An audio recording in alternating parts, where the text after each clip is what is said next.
24 और मैं हूं स्वाति आपके साथ। लोकसभा चुनाव को लेकर एनडीए गठबंधन में कुछ भी ठीक नहीं चल रहा है।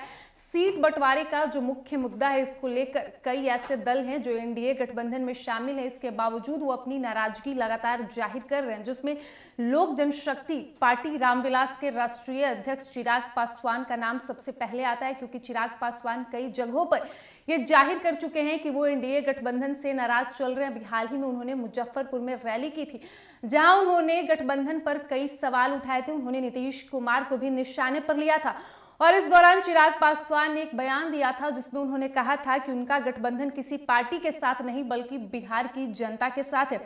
साथ ही आपको बता दें कि बिहार में जो सीट बंटवारा का जो मुद्दा है, इसको लेकर चिराग पासवान लगातार भारतीय जनता पार्टी के राष्ट्रीय अध्यक्ष जेपी नड्डा, गृह मंत्री अमित शाह से भी मुलाकात कर रहे हैं। उन्होंने जब अमित शाह से मुलाकात की तो उन्होंने 6 सीटों का फॉर्मूला उनके समक्ष रखा था, जिसमें 5 लोकसभा और 1 राज्यसभा की सीट थी। तो वहीं अमित शाह ने भी चिराग पासवान को ये कहा था कि स्थिति के अनुसार उन्हें बेहतर सीट दी जाएगी, लेकिन इसके बावजूद ये दावा किया जा रहा था कि चिराग पासवान इसके बावजूद कहीं ना कहीं एनडीए गठबंधन से नाराज चल रहे हैं।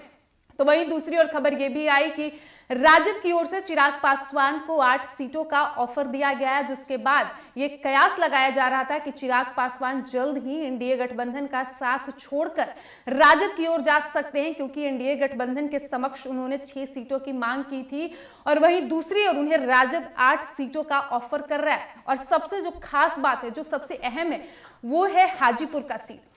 हाजीपुर की सीट को लेकर चाचा और भतीजा यानी कि चिराग पासवान और पशुपति कुमार पारस के बीच तनातनी लगातार बढ़ती जा रही है। बता दें कि पशुपति पारस हाजीपुर से लगातार चुनाव जीतते आ रहे हैं, वो वहां से सांसद है। तो वहीं चिराग पासवान जमुई से सांसद है, लेकिन इसके बावजूद इस बार चिराग पासवान ने ये जिद पकड़ लिया है कि वो हाजीपुर से चुनाव लड़ेंगे, क्योंकि ये उनके पिता की विरासत है और उसके उत्तराधिकारी चिराग पासवान है। जबकि पशुपति पारस ने लगातार बयान दिया है। उन्होंने बयान देने से तो पशुपति पारस बचते हैं, लेकिन उन्होंने कहा है कि जो भी भाजपा आला कमान तय करेगी वो उनके लिए सर्वमान्य होगा। तो वही खबर ये भी आई कि बीजेपी ने अब ये तय किया है कि हाजीपुर का सीट ना तो चाचा को देगी और ना ही भतीजा को, यानी कि ये सीट ना तो पशुपति पारस को मिलेगा और ना ही चिराग पासवान को, जबकि दोनों इस सीट से चुनाव लड़ना चाहते हैं। लगातार चिराग पासवान बयान भी दे रहे थे। वहीं आपको बता दें कि आज एक बार फिर से चिराग पासवान ने भारतीय जनता पार्टी के राष्ट्रीय अध्यक्ष जेपी नड्डा से मुलाकात की और इसका जो सूचना है वो खुद चिराग पासवान ने सोशल मीडिया प्लेटफॉर्म पर तस्वीरें शेयर कर दी है।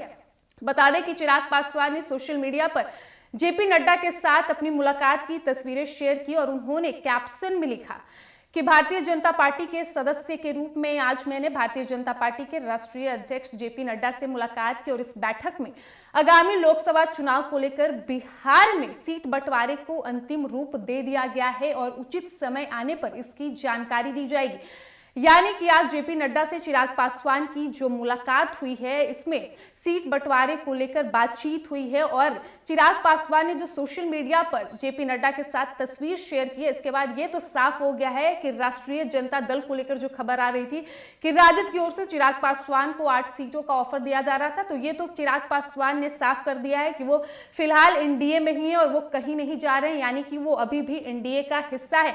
और जिस तरीके से उन्होंने कैप्शन में लिखा है कि जो सीट बंटवारा है बिहार में लोकसभा चुनाव को लेकर, इसको अंतिम रूप दे दिया गया है और जल्द ही इसका सूचना उचित समय आने पर जारी कर दी जाएगी। यानी कि यह भी साफ हो गया है कि कहीं ना कहीं चिराग पासवान इस बैठक में जो सीट बंटवारे पर बात हुई है उससे कहीं ना कहीं चिराग पासवान अब संतुष्ट हैं।